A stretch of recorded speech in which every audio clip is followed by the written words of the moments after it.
이번 주는 그 사정상 법회가 이제 수요일 날 안 열리고 목요일 날 하게 되었습니다. 이 점 양해해 주시기 바라고요. 그 지난 시간에 이제 몸을 길들여서 몸을 통해서 이제 마음을 길들여서 선정에 드는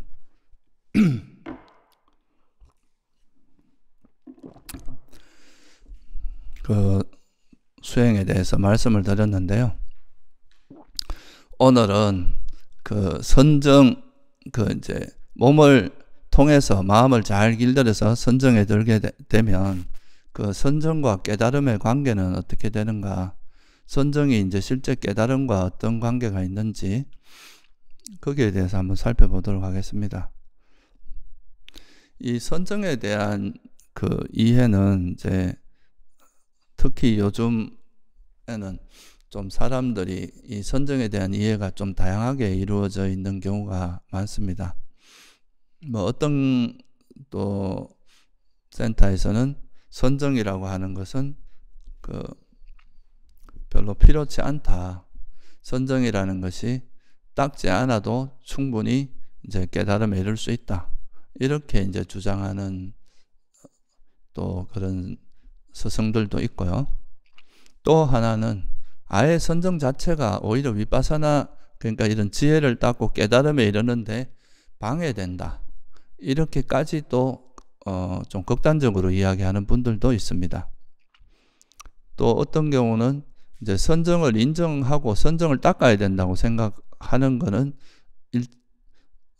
일치하는데, 선정을 닦아야 된다고 주장을 하지만 이제 선정 후에만 또 위파사나가 가능하다. 선정을 얻지 않은 사람은 또 그런 지혜를 개발하거나 위파사나 수행을 한다는 것이 거의 불가능하다. 이렇게 이제 좀 다양한 주장들이 섞여 있습니다. 그래서 뭐 어떤 사람은 뭐 어떤 분은 아예 선정 자체가 뭐 그 깨달음에 방해가 된다 이렇게 말하는 경우도 있고, 선정을 닦지 않아도 뭐 깨달음에 이를 수 있다. 그래서 선정은 필요치 않다. 이렇게 말하는 경우도 있고, 아예 선정을 닦은 후에만 진짜 위파사나를 할 수 있다. 또 이렇게 주장하는 경우도 있습니다. 그렇다면 이 부분에 대해서 부처님께서 이제 경전에서는 어떻게 말씀을 하셨는가 하는 것을 간단히 한번 살펴보고 본래 주제로 이어가면 좋을 것 같은데요. 이제 안구따라 니카에 보면은 삼매경이라는 경이 있는데, 거기에 보면은 이제 이 삼매와 지혜 또는 뭐 사마타 위파사나 이 두 가지에 대해서 네 가지 형태로 설명을 하는데요. 이제 삼매는 있지만 지혜가 없는 경우, 지혜는 얻었지만 삼매가 없는 경우, 삼매와 지혜 둘 다 없는 경우, 그 다음에 삼매와 지혜를 모두 다 얻은 경우, 이렇게 네 가지 형태로 나누어서 설명을 합니다. 그래서 먼저 사마타를 통해서 이제 삼매를 얻었는데 위파사나를 통한 그런 지혜가 없는 경우, 이럴 때는 어떻게 해야 되느냐, 이거에 대한 해답으로서 이제 삼매를 얻은 사마타를 통해서 안으로 마음이 고요해지는 그런 삼매를 얻었지만 지혜가 없는 경우는 지혜가 있는 스승을 찾아가서 우리가 형성된 것, 그러니까 조건에서 형성된 것은 어떻게 바라보아야 되느냐, 이렇게 이제 질문을 해야 된다. 그래서 지혜가 이제 지혜도 개발해서 이 두 가지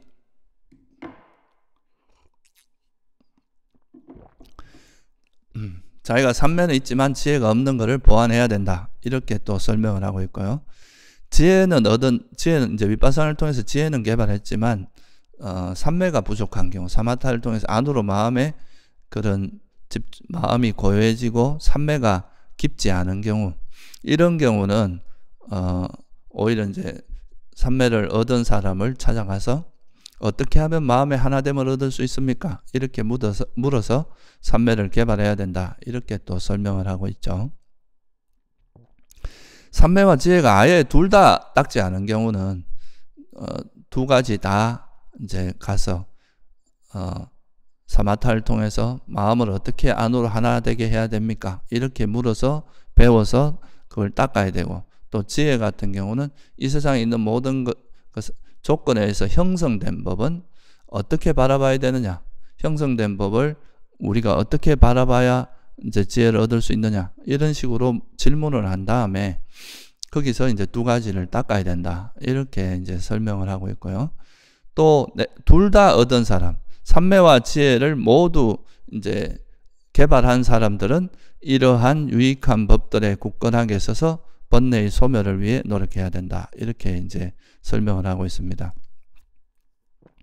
그러니까 이 전체 이야기의 그 흐름을 보면은 이제 삼매는 있는데 지혜가 부족한 사람은 지혜를 닦는 방법을 배워서 지혜를 보완한 다음에 그 두 가지가 모두 개발되면 이러한 삼매와 지혜가 이제 잘 조화로운 이런 유익한 법들에 굳건하게 써서 그런 걸 기반으로 해서 이제 번뇌를 소멸하기 위해 노력해야 되고, 지혜가 있지만 삼매가 부족한 경우는 삼매를 보완하라는 이야기고, 둘 다 없으면 둘 다 해야 된다는 거고, 둘 다 갖추고 있는 사람은 그 두 가지를 기반으로 해서 이제 이런 유익한 법에 굳건히 있어서 번뇌를 소멸하기 노력해야 된다, 이런 말입니다. 그러니까 시작은 삼매를 닦는 것을 먼저 시작할 수도 있고 지혜를 닦는 걸 먼저 시작할 수도 있지만, 결국 이제 번뇌를 소멸하기 위해서는 두 가지가 어느 정도 균형을 갖춰야 된다.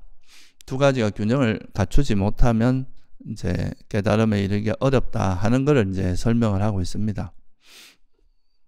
그래서 우리가 이제 때로는 뭐 이제 사념처라든가 이런 이제 위파사나 수행을 배워서 지혜를 닦는데 먼저 이렇게 좀 주의를 기울이고 거기에 좀 더 노력을 기울일 수도 있지만, 그렇게 하다 보면 또 삼매가 부족하다는 걸 느꼈을 때는 그 삼매를 보완해서 삼매를 닦는 것을 배워서 그거를 좀 더 보완한 다음에 그렇게 하는 것이 번뇌를 소멸하는 데 훨씬 효과적이다, 이렇게 볼 수 있고요. 또 삼매를 닦았는데 삼매는 이제 어느 정도 배웠는데 지혜가 없다, 이러면 이건 또 여러 가지 문제점이 있거든요. 그래서 삼매를 닦았지만 지혜가 부족하다 생각하면 그거를 이제 지혜를 보완해서 해야 된다, 이런 이제 전체적으로는 그런 의미를 담고 있는데, 이거는 조금 더 나아가서 생각을 해보면 부처님께서 이제 바른 삼매라고 하는 건 항상 바른 견해를 기반으로 한 삼매를 바른 삼매라고 이야기했거든요. 그러니까 팔정도에서 말하는 그 바른 삼매라고 하는 거는 바른 견해부터 시작해서 바른 사유, 바른 말, 바른 행위, 바른 생계, 바른 정진, 바른 기억까지 7가지 요소를 갖추었을 때 그게 바른 삼매다. 7가지 요소를 갖춘 삼매가 바른 삼매다, 이렇게 설명을 하고 있습니다. 그거는 뭘 의미하느냐 하면은, 이런 이제 바른 삼매라고 하는 것은 지혜를 기반으로 해야 된다는 거고, 또 지혜라는 것도 또 나중에 이 삼매를 기반으로 해서 또 이제 깨달음의 지혜가 생길 수 있다, 바른 삼매를 통해서. 그런 것을 이제 설명을 하고 있는 겁니다. 그래서 실제로 이제 적어도 이제 우리가 니까야에 나오는, 경전에 나오는 그런 그 부처님의 가르침을 좀 이렇게 면밀하게 검토를 해보면 기본적으로 이제 선정이라는 걸 굉장히 강조를 하고 있고요. 이 선정이라고 하는 것이 깨달음에 방해된다고 말한 적은 단 한 번도 없어요. 분명히 바른 삼매라는 것은 이제 뭐로 이어지냐면 바른 지혜로 이어지게 되어 있거든요. 그러니까 바른 삼매를 부처님께서 뭐라고 하셨냐면 색계 초선, 이선, 삼선, 사선, 이 4가지 선정을 바른 삼매라고 말씀을 하셨고, 이 바른 삼매가 있으면 바른 지혜로 이어지고, 바른 지혜가 있으면 바른 해탈로 이어진다. 이게 이제 부처님께서 말씀하신 그 기본적인 흐름이거든요. 그래서 이 선정이 지혜에 방해가 된다, 이렇게 말한 적은 단 한 번도 없고요. 그리고 어떻게 보면 선정을 닦고 나서 이제 지혜를 닦아야 된다, 위파사나 수행을 해야 된다, 이것도 이제 일정 부분은 우리가 맞다고 할 수 있지만, 또 어떤 면에서는 부처님께서는 분명히 바른 삼매, 선정을 닦기 위해서는 바른 견해를 기반으로 해야 된다. 바른 견해를 기반으로 그 바른 삼매 7가지 필수품이 있는데 그게 아까 말씀드린 바른 견해부터 바른 기억까지 8정도의 앞에 7가지 요소를 갖춘 게 바른 삼매다. 그 말은 뭘 의미하냐면 이 바른 삼매라는 것이 바른 견해, 다시 말하면 지혜를 기반으로 해서 이제 닦여져야 된다는 거잖아요. 그러니까 이 선정과 지혜라고 하는 거는 사실 서로 이래 분리될 수 있는 게 아니라 서로가 계속 도와주면서 지혜를 기반으로 선정을 닦고 선정을 기반으로 훨씬 더 깊이 있는 깨달음의 지혜까지 이어질 수 있는 그런 지혜를 닦는 그런 서로 상호작용을 하고 상호 도와주는 것이지 서로가 충돌한다거나 서로에게 방해가 된다거나 그런 거는 전혀 아니라는 거고 또 선정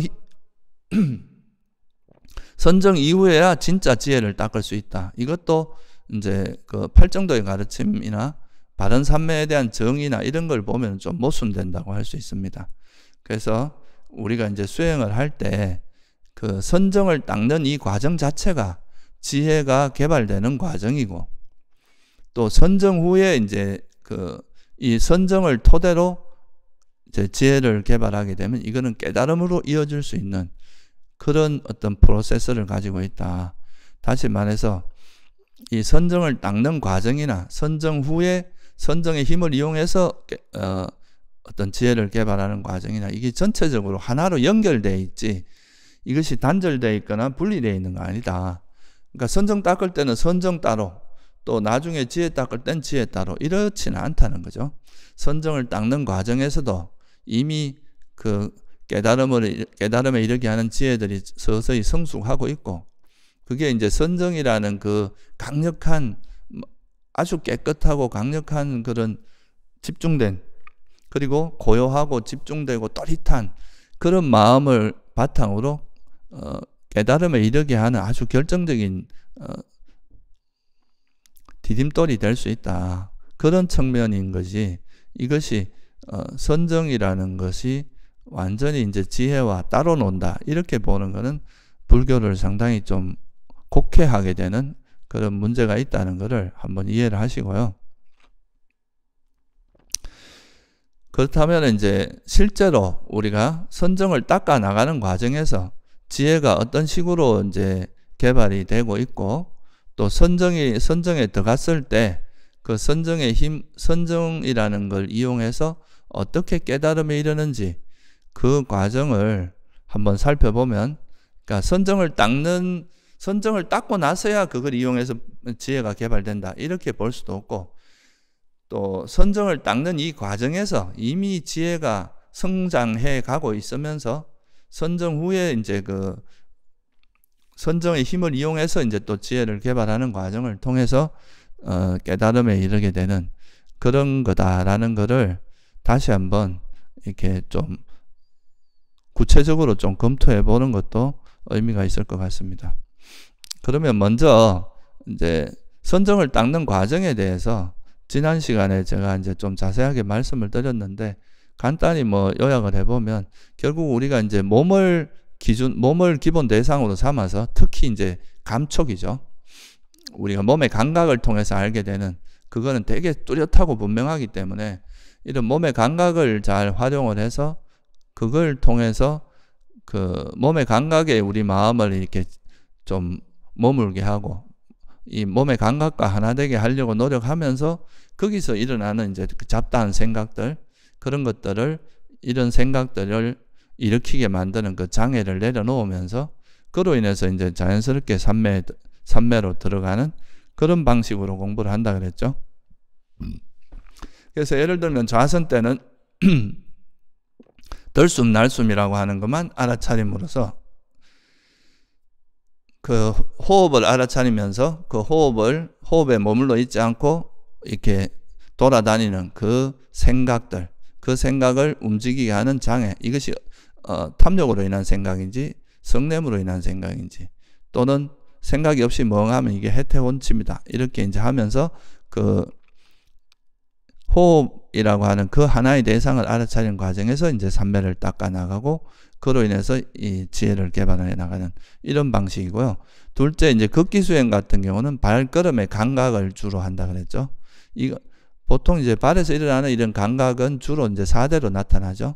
뭐 발이 이렇게 움직이는 거는 이제 바람의 요소라고 할 수 있고, 또 닿을 때 그 단단함이나 부드러움이나 이런 거는 땅의 요소라고 할 수 있고, 또 거기서 닿을 때 좀 뜨겁거나 차갑거나 이런 이제 온도를 느끼면 그거는 불의 요소라고 할 수 있고, 또 뭐 닿을 때 뭐 예를 들어서 땀이 나서 뭐 축축하거나 물이 있는 곳을 디딜 때 이럴 때는 또 물의 요소를 접한다고도 할 수 있겠죠.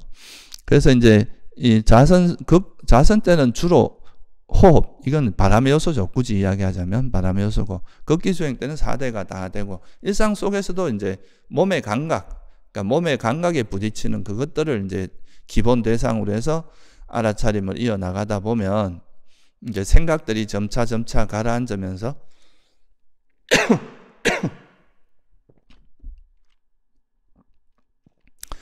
이 이제 어떤 그릇된 생각이나 그 기억들 이런 것들이 이제 점차 가라앉으면서 이제 찰나산매, 근접산매, 이제 어떤 몰입산매 이런 데에 들 수가 있겠죠. 우리가 일상 속에서 보통 이제 수행을 이어갈 때는 그 현재 그 몸의 감각에 이제 마음을 두려고 하더라도 기본적으로 이제 대상이 많이 변하고 있고, 또 때로는 또 소리도 들리고 때로는 이렇게 보이기도 하고 냄새도 있고 맛도 있고 이런 게 이제 계속 오가기 때문에 우리 몸의 행위에 마음을 이렇게 붙인다고 하더라도 이거는 주로 찰나산매 정도까지밖에 가기가 어렵습니다. 대상 자체가 이렇게 계속 변하는 거라서. 그렇지만 이제 극기수행 같은 경우는 이제 발걸음이라고 하는 이 하나의 대상에만 이 발걸음이라고 하는 거기서만 일어나는 이 대상 감각에 집중을 하는 거라서 이거는 이제 4대라고 하는, 그러니까 발의 감각에만 주로 이제 마음을 두고 있기 때문에 이거는 어찌 보면 근접산매에 가까이도 갈 수 있다 이렇게 볼 수 있고요. 근데 이제 좌선 수행으로 호흡에 하는 이거는 완전히 이제 거기에 몰입된 선정까지도 갈 수 있습니다. 그래서 우리가 이제 몸을 통해서 이제 마음을 길들임으로써 우리가 이제 몸을 통해서 마음을 길들이는 이런 수행을 하다 보면 기본적으로 일상에서는 거의 찰나산매 비슷한 상태가 유지가 되고, 수행이 잘 될 때는 또 극기수행 때는 거의 근접산매에 가까운 그런 이제 산매가 유지가 되고, 호흡수행 때는 완전히 몰입된 그런 산매까지도 이럴 수 있다. 그래서 이거를 이제 우리가 몸에 대한 까야가타 사띠 숫다, 몸에 대한 기억경에 보면 이제 우리가 일상 속에서 이제 뭐 걸어가면 걸어가는 거 알고, 뭐 밥 먹을 땐 밥 먹는 걸 알고, 옷을 입을 때 옷 입는 걸 알고, 이런 행위들을 이게 결국은 이제 몸에 붙이는 거거든요. 그 중에서도 이제 제일 뚜렷한 게 몸의 감각이니까 몸의 감각을 기준으로 해서 이제 몸의 행위들을 이제 마음을 붙이는 거죠. 그렇게 하다 보면 이와 같이 방일하지 않고 열심히 굳은 결심으로 머물 때 세속에 얽힌 기억과 생각들이 사라진다. 그러니까 이제 우리가 과거에 이렇게 지내면서 살면서 겪었던 여러 가지 생각들이 불쑥불쑥 튀어나온 이런 생각들이 이제 서서히 정리되기 시작한다는 거죠. 그런 것들이 정리되고 이제 우리가 나중에 꼭 필요할 때 하는 이제 지혜를 바탕으로 한 생각, 그런 거는 굳이 사라질 필요가 없죠. 쓸데없는 거 있잖아요. 막 우리가 뭐 이것저것 뭐 집착이나 화에 얽혀 있는 그런 생각들은 다 사라집니다. 기억이나 이런 게. 그러면 이제 내가 몸에다가 우리 몸의 감각이나 이런 데 마음을 기울이려고 하면 그 마음이 방해하는 이렇게 세속에 얽힌 기억이나 생각들이 사라지기 때문에 몸에다 마음을 기울이면 그대로 몸에 이제 하나가 돼서 있을 수가 있겠죠. 일정 시간 동안. 그게 이제 안으로, 그렇게 되면 그것들이 사라지면서 마음은 안으로 안정되고 고요해지고 하나가 되어 삼매에 든다. 이런 식으로 경전에 이제 정형구가 나옵니다.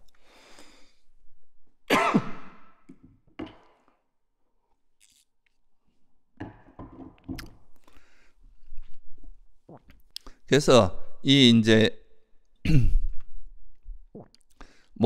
우리가 몸의 이제 감각을 이용해서 이 몸의 감각에 우리 마음을 이렇게 하나 되게 하려고 붙이면서, 그로 인해서 이제 이 몸과 하나 되는 걸 방해하는 이런 생각들을 알아차리고 내려놓고 하는 그 이제 수행을 하다 보면은 이제 점차 이런 생각들이 가라앉게 되고, 그것이 생각이라는 게 결국 기억에서 일어나는 것들이니까, 기억도 그 생각과 기억들이 가라앉으면서 마음이 그냥 몸에만 붙어서 자연스럽게 이제 삼매에 들게 된다 이거예요. 특히 이제 호흡 수행을 통해서 생각들이 가라앉고 호흡과 하나 되기 시작하면, 그거는 이제 완전히 그 호흡이라는 거기에 몰입된 삼매, 선정에까지도 들 수 있다.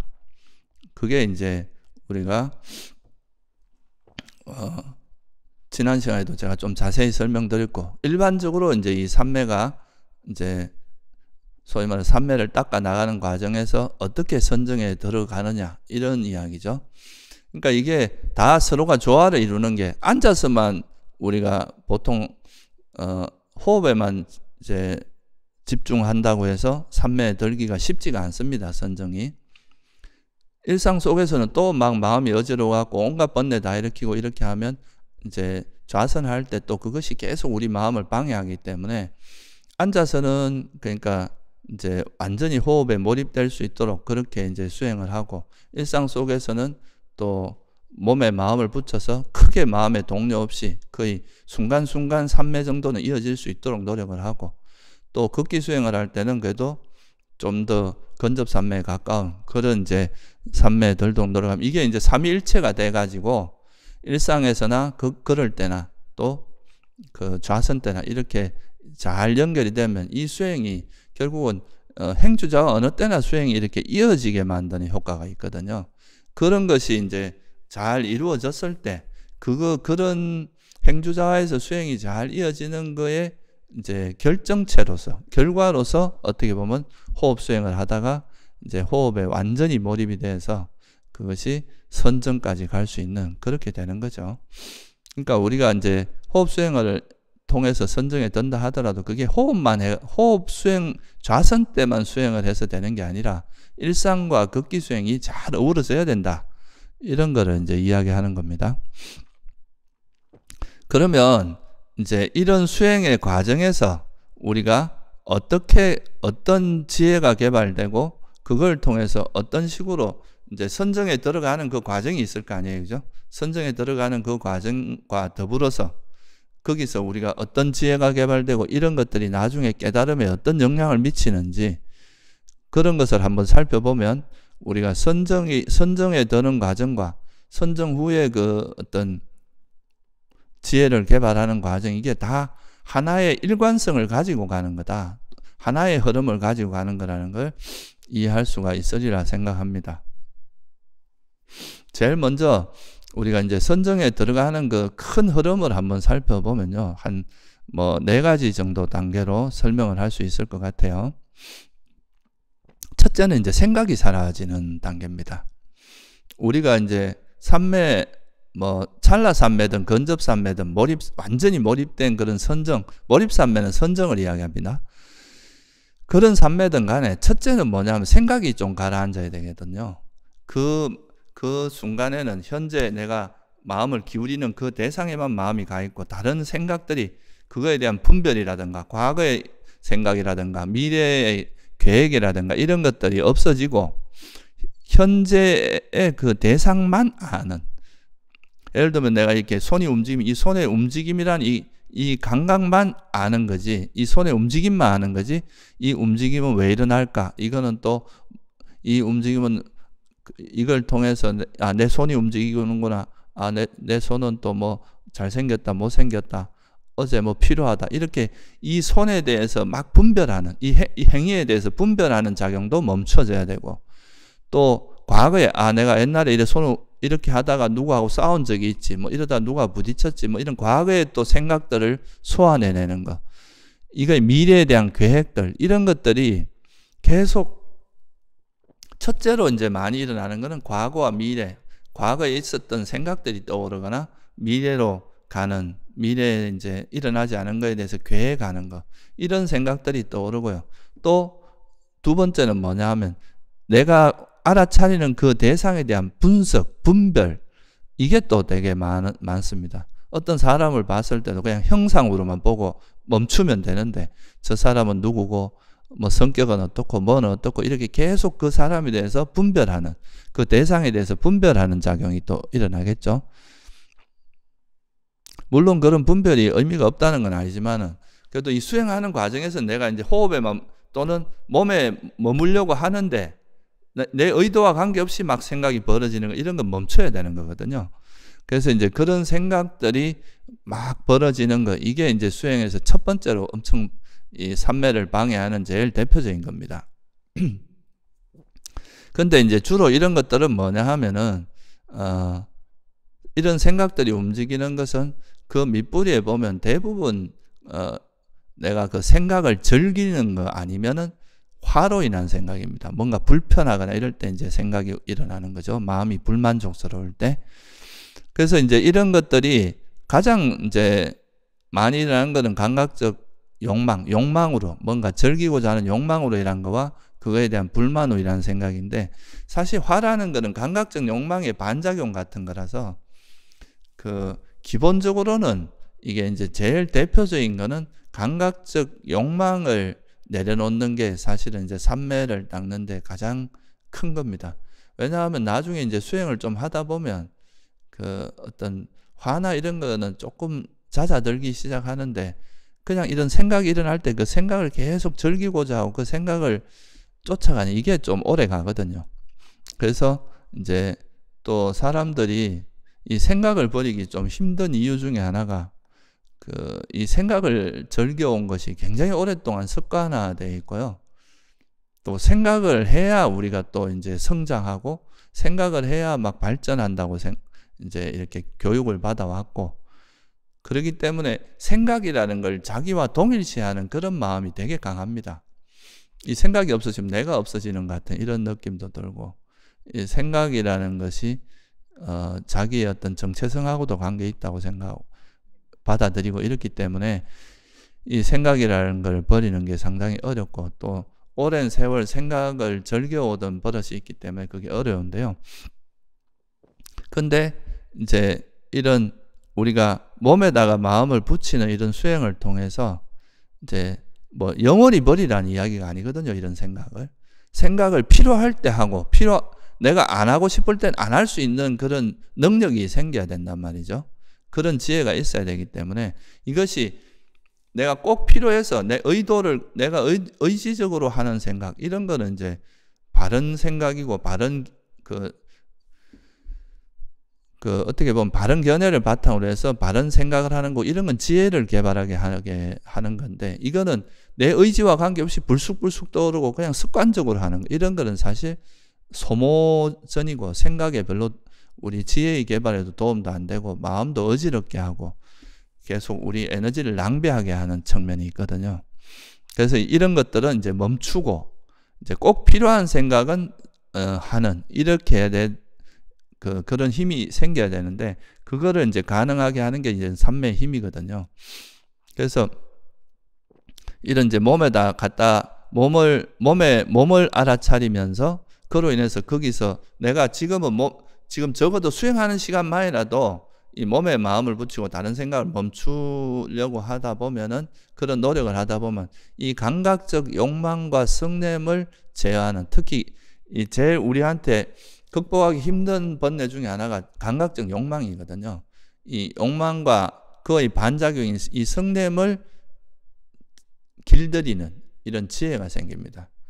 그러니까 그거는 이런 걸 길들이는 가장 이제 중요한 지혜가 뭐냐 하면은, 이거는 우리가 그런 욕망을 쫓아가고 욕망을 충족하고 하는 것이 행복이 아니라 이게 괴로움의 요소가 훨씬 많다는, 이게 이제 소위 말해서 우리가 즐기는 그 대상을 계속 즐기려고 하는 것이 행복이 아니라 괴로움이라고 보는, 소위 말해서 이게 여모의 지혜라고 하는, 이 어떤 대상들을 우리가 집착하는 게 아니라 멀어지는 이 대상 자체의 속성이 다 이거는 우리가 접하는 이 대상 자체는 다 조건에 의해서 일어난 것이니까 언제 변할지 모르고 언제 바뀔지 모르는 거, 이거에 우리가 집착할 필요는 없다. 그냥 우리가 인연따라 활용하고 인연따라 그냥 대응하는 거지, 이거를 집착하고 여기에 계속 거머쥐고 이걸 내 것이라 생각, 이런 거는 어리석은 일이다.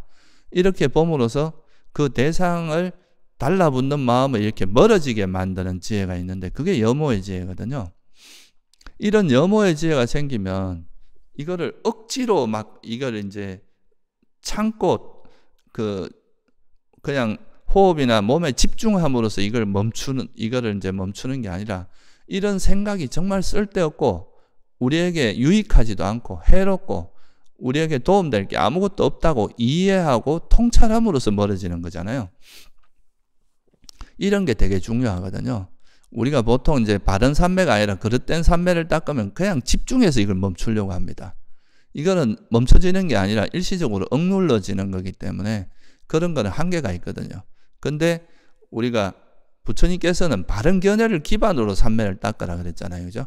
그러니까 이런 생각들이 가지고 있는 속성을 정확히 통찰을 하게 되면, 이런 생각이 다 욕망이나 화와 같은 장애를 기반으로 일어난 생각이다. 그럼 이건 나에게 전혀 유익하지도 않고 도움되지도 않는다. 그러면 내가 이런 것들에 연연하고 여기에 집착할 이유가 전혀 없다.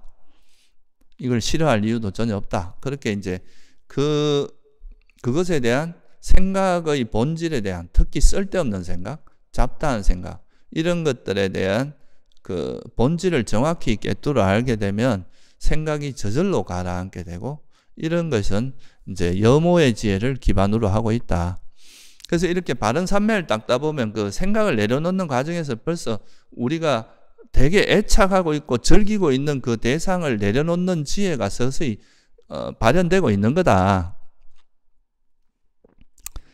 그러니까 이제 이건 되게 의미가 있는 거거든요. 우리가 가장 극복하기 힘든 생각의 본질을 이해하고 내려놓는 거니까, 그게 이제 그런 지혜가 생기게 된다. 이게 이제 바른 삼매를 닦는 경우에 이야기하는 거죠.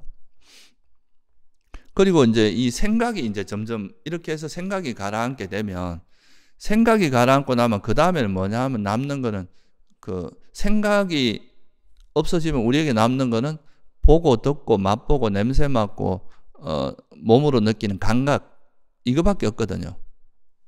그러니까 우리가 이제 몸의 감각에 좀 붙이려고 몸의 감각에 붙이는 훈련을 주로 했는데, 일상생활에서는 사실 이 5가지 대상이 나타날 수밖에 없습니다.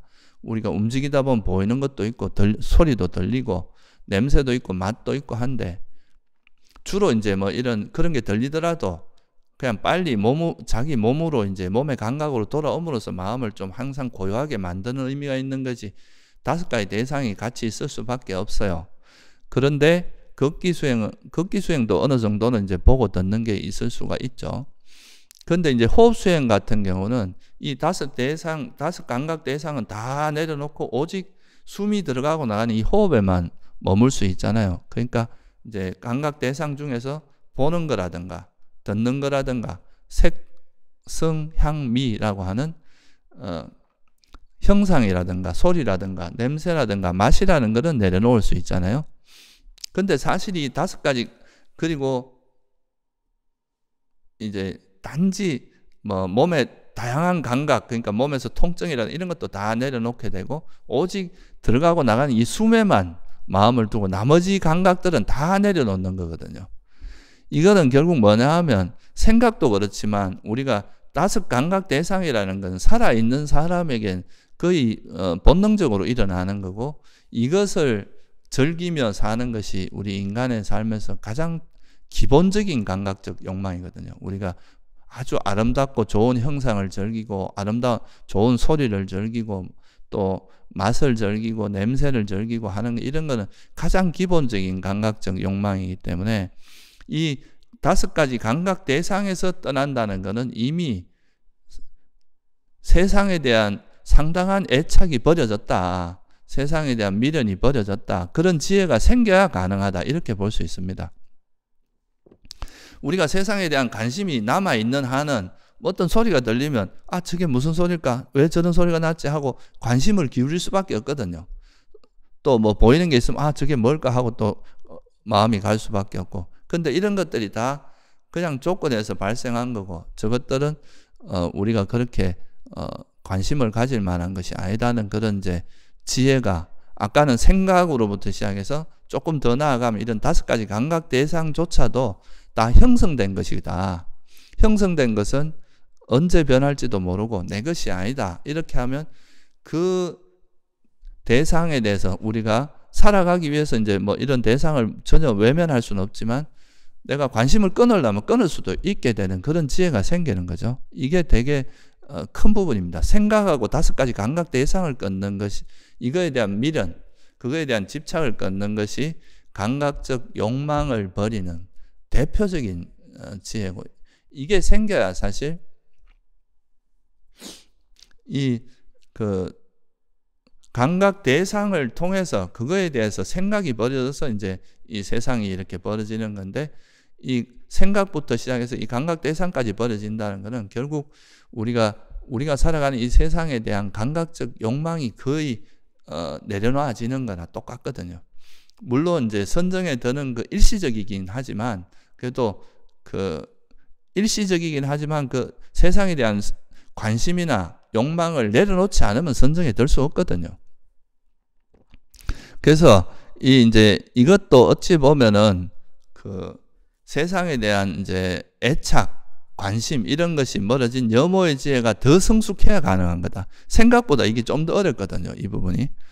그래서 이제 그렇게 되고 그렇게 해서 이제 5 대상에 대한 미련이 이제 거의 떨어지면 이제 숨만 남는데 이 숨이라고 하는 것마저도 이제 나중에 되면 이 숨을 통해서 우리가 이제 마음을 여기다 모았지만 이게 나중에 되면 우리 마음이 점점 이렇게 희열과 행복이 생겨요. 이게 이제 5 감각 대상이 이제 떨어지기 시작한다. 그거는 거의 이제 감각적 욕망으로부터 거의 극복이 되어 간다. 이런 의미거든요. 거의 떨어졌다. 그거를 이제 내려놓을 수 있는 여모의 지혜가 어느 정도 생겼다. 이런 의미이기 때문에 이게 이제 5가지 감각 대상에 대한 미련마저 떨어지면 그때부터 떨쳐버림으로써 생긴 이런 장애로부터 벗어남으로써 생긴 그런 희열과 행복이 충만하게 되고 그와 더불어서 우리 마음에는 굉장히 밝고 또릿또릿한 어떤 의식이 이제 나타나게 됩니다. 의식이 또릿또릿해지면서 굉장히 이제 우리 마음에서 밝은 상태 이런 게 나타나게 돼요. 그걸 우리가 보통 이제 니미따라고 표현하거든요. 숨의 표상이다. 이제 숨에다 알아차림으로서 생기는 그런 밝은 빛의 보통은 이제 빛의 형태로 나타나는데 뭐 이걸 아주 또릿또릿한 그런 걸로 느낄 수도 있어요. 이거는 이제 마음 상태가 이래 겉으로 드러나는 거라고 보시면 될 것 같아요. 그러면 이제는 지금 그래도 이렇게 이 니미따가 완전히 나타나기 전까지는 그래도 숨이라고 하는 아주 유일한 물질이 있었잖아요. 숨이라고 하는 이거에는 아직까지 남아있어요. 5 감각 대상 중에서도 제일 마지막으로 숨이라고 하는 이 그 감각은 남아있었는데 이것마저도 이제 놓아버리고 숨의 표상이라고 니미따하고 마음이 딱 하나가 돼서 이제 그 마음도 희열과 행복이 넘치고 그러면서 이제 완전히 마음이 하나 돼서 그냥 장시간 머물 수 있는 그런 시간이 오는데 그걸 우리가 이제 선정 상태라고 이야기를 하죠. 그러니까 그 과정이 이제 생각이 먼저 사라지고 그리고 이제 5 감각 대상 중에서 이제 호흡을 제외한 감각 대상이 사라집니다.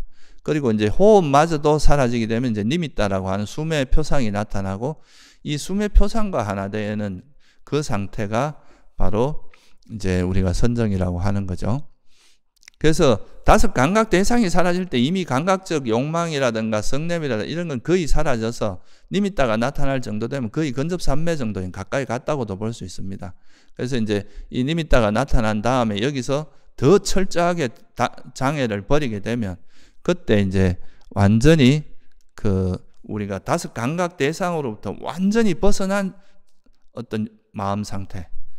보통 일반적인 우리 마음은 5 감각 대상을 기반으로 해서 그것에 대한 분석, 뭐 그것에 대한 생각들 이런 것들이 모여서 또 생각이 되고 그런 거니까 이런 것들이 완전히 벗어진 어떻게 보면 순수하게 마음만 깨어 있는 그런 이제 마음이 아주 또릿하고 깨어 있으면서 그걸로 인해 생긴 그 빛이라든가 그걸 대상으로 이제 마음의 선정에 드는 상태이기 때문에 이때 정말 유일하게 처음으로 다섯 감각 대상으로부터 완전히 벗어난 경험을 하게 되고 그걸 우리가 선정이라고 하게 되고 이때 이제 그 다섯 감각 대상으로 완전히 벗어났다 이러면 이건 감각적 욕망으로부터 철저히 벗어난 최초의 경험이다 이렇게 말할 수도 있겠죠, 그죠?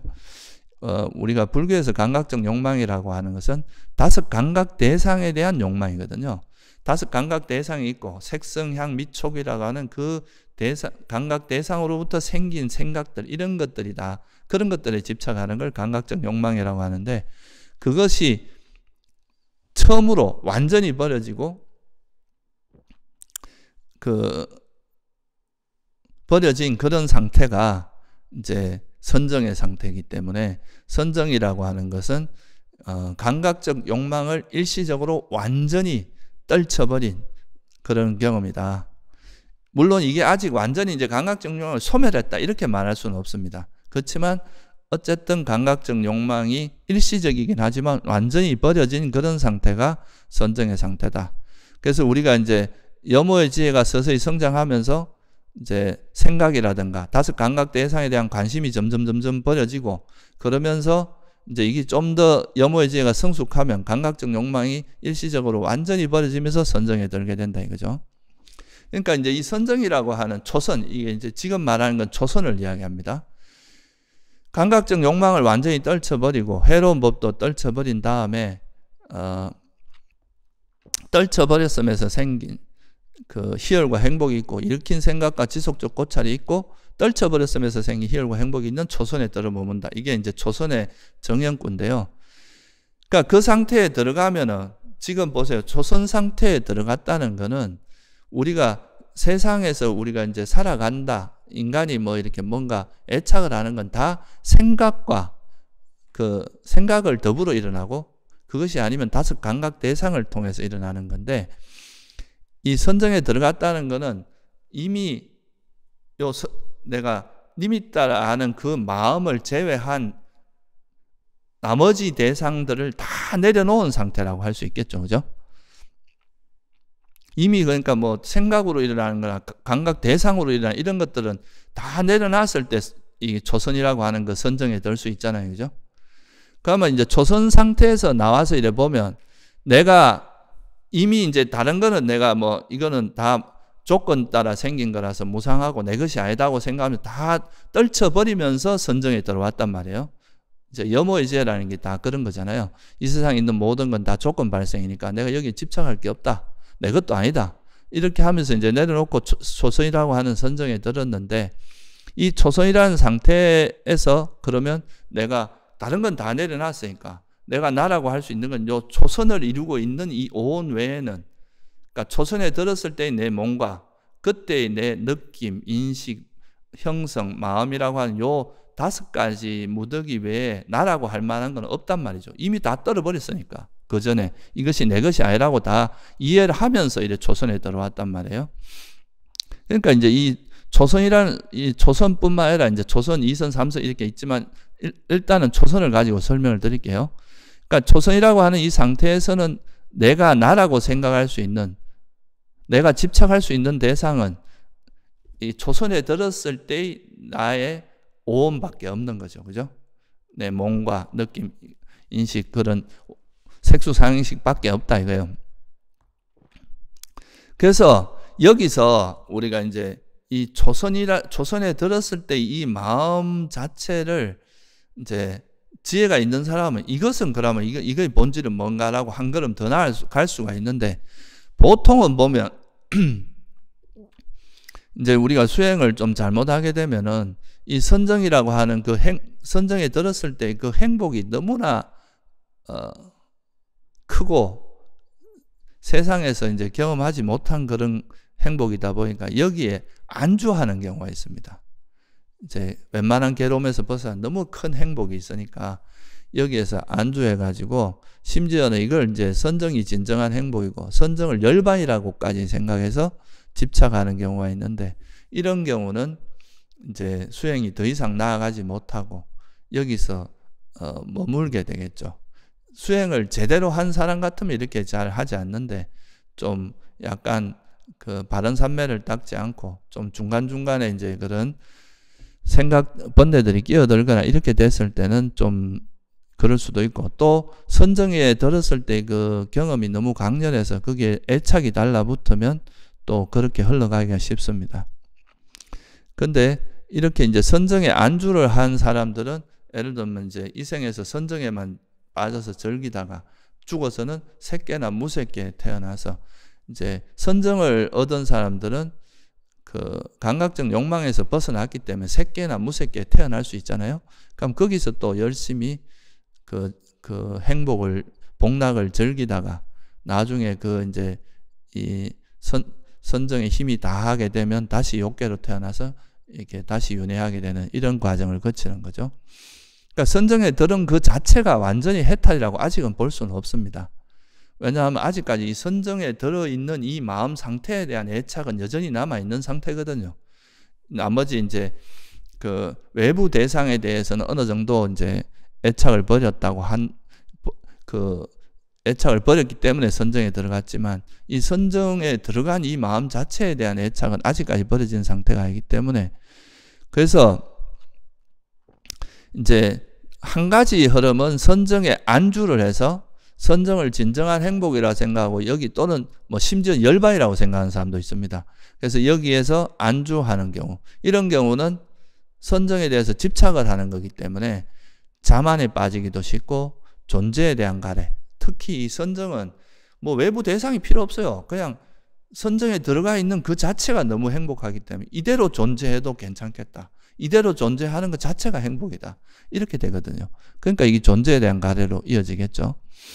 이 존재를 그냥 영원히 유지하고 싶은, 그렇게 되면 이제 괴로움을 소멸할 수가 없고 거기에 이제 빠지게 되겠죠. 근데 이 선정을 얻은 다음에 우리가 이제 항상 그 내가 어떤 그런 상태를 얻고 나면 이 상태에 대한 통찰을 해야 되잖아요. 제가 이제 수행을 할 때도 여러분들이 이제 수행하다 삼매를 닦고 나서 어느 정도 시간이 지나고 나면 내가 그 삼매에 들었었거나 이전에 수행할 수 있었던 그 상황들에 대해서 이해하는 과정을 거쳐야 된다. 그게 이제 반조 시간이라 그랬잖아요. 그죠? 내가 삼매에 들었으면 이 삼매에 들었을 때 이 마음 상태는 본질적으로 뭔가, 이거를 계속 통찰하는 연습을 해야 되는데, 그런 걸 꾸준히 해온 사람들은 선정에 들어도 절대 선정에 안주하지 않습니다. 선정의 본질을 통찰하게 되겠죠. 그래서 이것도 마찬가지로 선정에서 이제 선정에 들었다가 선정에 뭐 영원히 있을 수는 없잖아요. 그러니까 뭐 부처님 당시 같은 경우 일주일까지 있다 그러는데 요즘에는 뭐 이걸 몇 시간도 있기 쉽지 않습니다. 요즘 사람들은. 그래서 선정에 들었다가 나왔다고 치면, 그러니까 선정 후에 나오고 나서 내가 선정에 들었을 때 그 경험이 너무나 강렬하고 되게 행복하고 좋은 경험이었으니까 이 마음 상태, 이거는 도대체 뭔가라고 우리가 반조를 한번 해볼 필요가 있거든요. 근데 이걸 그냥 내버두면 이거를 이제 너무 이상화할 수도 있으니까, 그래서 이제 이거에 대해서 조사하는 방법에 대해서 경전이 자주 여러 군데 나옵니다. 선정의 마음을 어떻게 바라봐야 되는가. 일단 이제 선정이라고 하는 마음 상태가 워낙 깨끗하고 청정하고 고요하고 집중되어 있는 마음 상태이기 때문에 이거는 아주 정말 이게 세상에서는 일반적으로 우리가 살아갈 때 경험하지 못하는 그런 마음 상태이기 때문에, 우리가 세속에서도 그렇잖아요. 되게 극적으로 이렇게 뭔가를 극단적인 뭔가를 경험했을 땐 절대 잘 안 잊어버리잖아요. 그죠? 그러니까 이게 선정의 마음도 우리가 인간이 살아가는 삶 속에서 선정을 경험한다는 건 굉장히 이게 특이한 경험이거든요. 특별한 경험이란 말이죠. 그러니까 이런 경험을 이런 마음 상태를 기반으로 우리가 그 통찰을 얻어낸 거는, 이거는 진짜 여간에서는 망각할 수가 없습니다. 너무나 분명하고 선명하기 때문에. 그래서 이제 이 선정을 우리가 굳이 개발하는 이유도 이 선정이라는 마음 상태를 활용을 하면은 그때 얻어진 지혜는 거의 기억 확립이 거의 저절로 된다. 워낙 강력하다. 이렇게 보기 때문에 선정을 이용해서 이제 지혜를 개발하는 것이 아주 효과적이기 때문에 선정을 닦는 이유도 그런 데도 있습니다. 그리고 이제 선정을 닦는 과정에서 이미 외적인 대상에 대한 애착들을 계속 버려나가서 염오의 지혜도 점차 개발된다는 것. 이것도 이제 아주 중요한 부분이죠. 그렇게 해서 조사를 어떻게 하냐 하면 이 선정에서 이제 들었다 나오면 그때 마음이 워낙 깨끗한 마음 상태니까 이 선정의 마음을 좀 더 객관적으로 볼 수 있단 말이에요. 그러면 이제 선정에 들은 그 선정 상태의 그 마음을 보니까 그는 이렇게 이제 이야기합니다. 거기서 일어나는 물질이건 느낌이건, 그러니까 선정에 들었을 때의 그 몸이나 그때 일어난 행복한 느낌이나 또는 그 니미따를 보는 이건 인식의 작용이거든요. 그런 인식이라든가 또 우리 그때 있었던 뭐 이제 지혜라든가 평온이라든가 이런 형성무더기, 그리고 그때 그 대상을 아는 마음, 니미따를 아는 마음인 의식, 이런 것들이 다 형성된 것이라는 거죠. 우리가 조건에 의해서 형성된 것이 의도적으로 형성한 거다. 선정에 들어가기 전에 여러분들이 선정에 들어가기 위해서 굉장히 많은 노력을 해왔잖아요. 그죠? 뭐 몸에 마음을 붙이려고 노력도 하고 뭐 대상도 오장을 내려놓고 이런 것도 다 하나의 조건들이 형성되어 온 거잖아요. 그런 것들에 의해서 형성된 것이기 때문에 이게 선정에서 나오는 순간에 그 선정의 마음이 영원한 게 아니라 선정에서 나오는 순간에 이렇게 바뀐단 말이죠. 변한단 말이죠. 그래서 이 선정을 이루고 있는 그 느낌이나 인식이나 형성이나 의식, 모든 것이 다 무상하고 괴로움이고 병이라고 종기라고 화살이라고 재난이라고 질병이라고 남이라고 부서지기 마련인 것이라고 공이라고 무아라고 바르게 관찰한다. 이게 이제 안구따라 니까에 보면 선경이라는 경이 있습니다. 거기에서 나오는 말이에요. 이거는 이 경전뿐만 아니라 마지막 니까에서 뭐 또 여러 군데 나오고 경전에 아주 여러 군데 비슷한 어조로 나오고 있습니다. 이렇게 이제 관찰을 하게 되면 이게 이제 그전에는 이제 선정을 들어가기 이전에 모든 대상을 다 무상고무한하고 내려놓고 이제 선정에 들어갔는데 선정에 든 그 마음조차도 나라고 할 만한 게 하나도 없구나. 이건 또 무상하고 이것조차도 선정에 든 이 마음조차도 괴로움의 속성이 있고 내 것이라고 할 만한 것도 없고 나라고 할 만한 것도 없구나 하면 그 마지막 남은 애착마저도 떨쳐버릴 수가 있다는 거죠.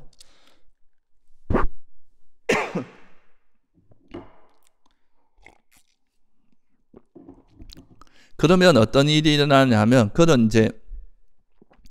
이런 이제 선정의 마음들, 선정에 들었던 그 오온, 선정을 이루고 있던 그 오온에 대해서도 마음을 돌려버리고 이런 법들에서 마음을 돌린 뒤 불사의 경지로 마음을 향하게 한다. 그러니까 이런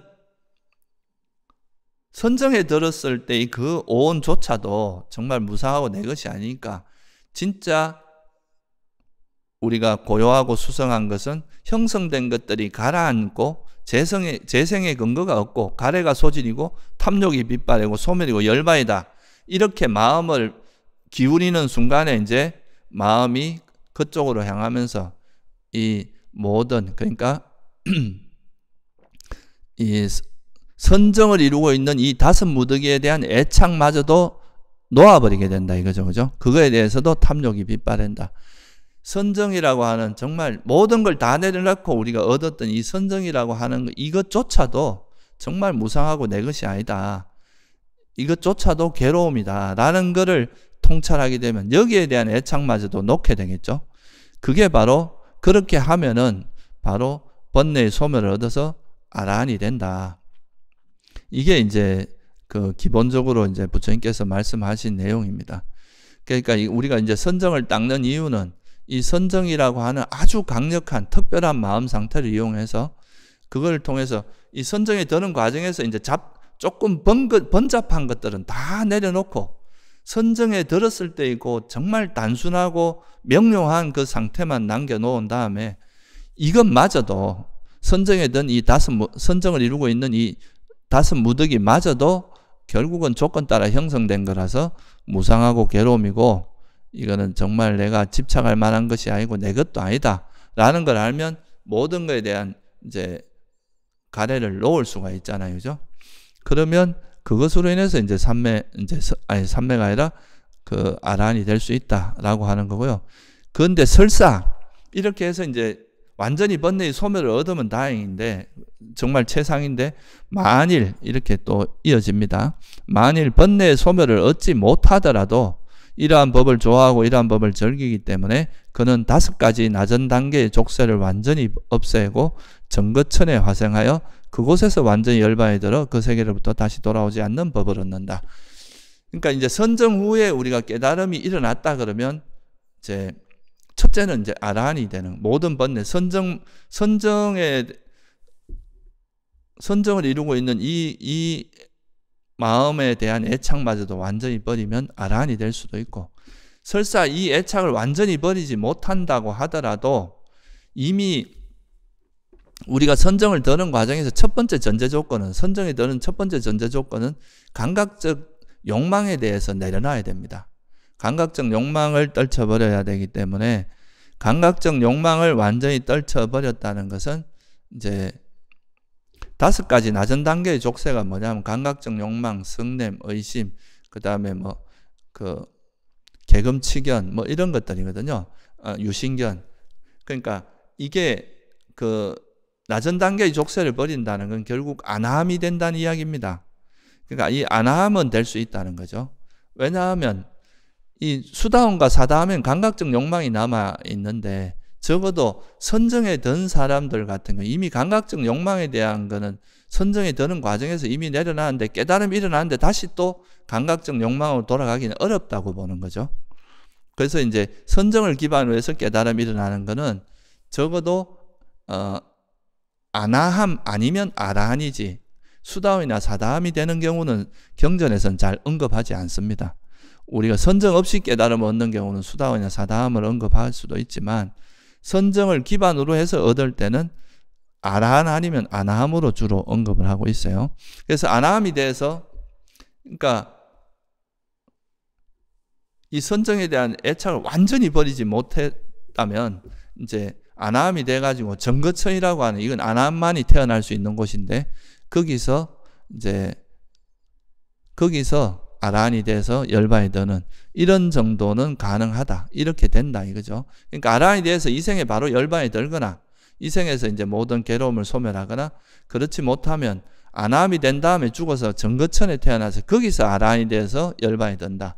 그 2가지 중에 하나다, 이런 이제 말씀을 하시는 거죠. 그러니까 이 선정이라는 것이 얼마나 파워풀하고 얼마나 소중한 겁니까? 그런데 이거를 마치 선정은 필요 없다거나 선정을 닦는 것이 오히려 깨달음에 방해가 된다거나 이렇게 말하는 건 말이 안 되는 이야기겠죠. 그죠?